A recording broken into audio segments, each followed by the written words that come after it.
Hi guys, this is just a quick video showing how I've chosen to run the cables and do the mounting for a light bar on a Land Rover Freelander 1 2006 edition, the 5-door.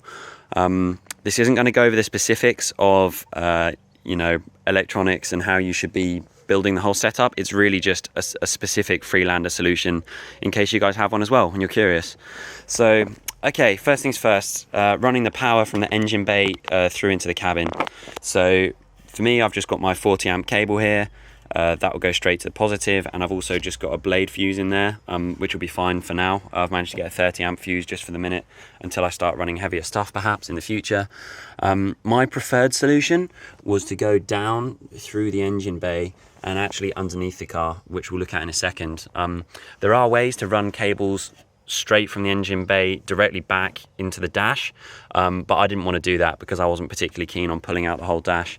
So if you follow me, we'll have a quick look at where I've run that cable. So if we go inside here, we can find the cable that we saw going down, and all I've done is run it underneath for a little bit. I've tried not to pinch these zip ties too tight because I don't want to actually pinch the flow of what's coming through here. But if you follow this up, you'll notice that actually there's a pre-drilled grommet. It's just next to the gear shift, and that's a rubber grommet there that was already there on my Freelander and could well be on yours. And I just thought that was a really easy, convenient way to do the engine bay to cabin cabling, because it should be watertight, and it means you don't have to go drilling holes or anything too difficult like that. So the only thing I drilled a hole in was the grommet itself, but I didn't have to drill any holes in the bodywork, which is good. Okay, so if we go into the car now, and we'll have a track where that cable comes out.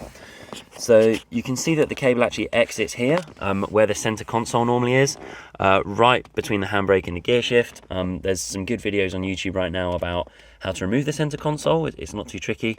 And from there, what I've done is run the cable the whole way back, just underneath the carpet here. It's a lot easier if you remove a couple of the seats, but I've just run the cable back, and it basically emerges the whole way over here at this useful little well, which has some of the kit for changing your wheel and stuff like that. But there's a fair bit of space in here, and my plan is I'm just going to connect all the various parts I need to this bit of MDF, just to hold everything. And then yes, this is basically where my external fuse holder is going to live as well. So I have extra fuses for the various accessories that I choose to go for. So that's how I've run the cable. Now the other cabin to exterior bit of cabling is of course getting to the roof. So let's have a look at what I've done for that. So my personal solution makes quite a lot of use of my roof bars.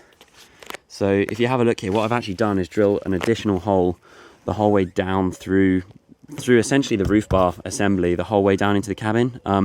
It is quite a big hole, and it did take a bit of doing, but the reason I like this solution and I went for it is because when I replace the plastic cap on the end of this roof bar, hopefully that's going to stop any water leaking in. I'll probably just make a small hole in the cap near the bottom here, so any water should stay within this rubber seal, and hopefully I won't get any leaks actually going down into the cabin.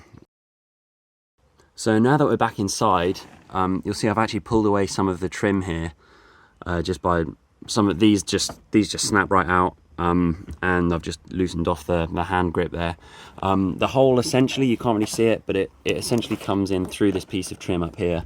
And what I'm planning to do is run it behind this piece of paneling, and then I'm going to be a little bit lazy, and I'm personally just going to take the cables out here, where the seat belt goes through, and then I'm just going to run it back, and then all the cables I need can just run to all my fuses and my positive and my kit.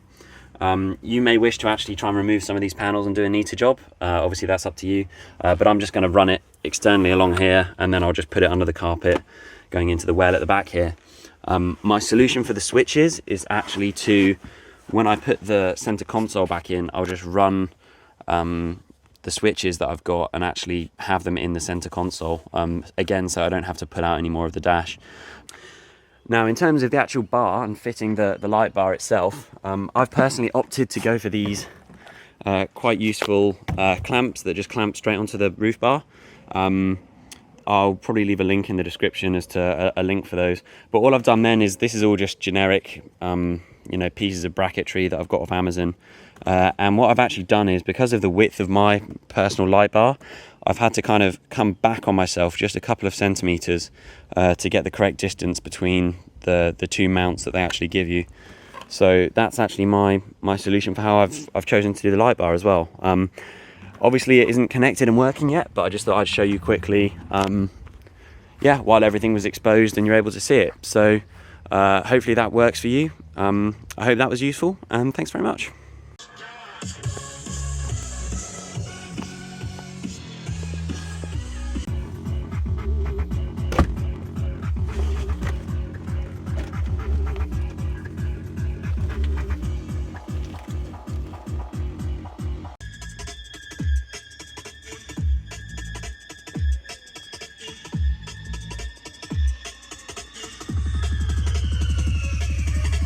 In the DM and DMT, rushing in my blood like a vodka shot, drinking Molotov cocktails on the rocks. My mood's on and off, like a light switch on and off in the coffee.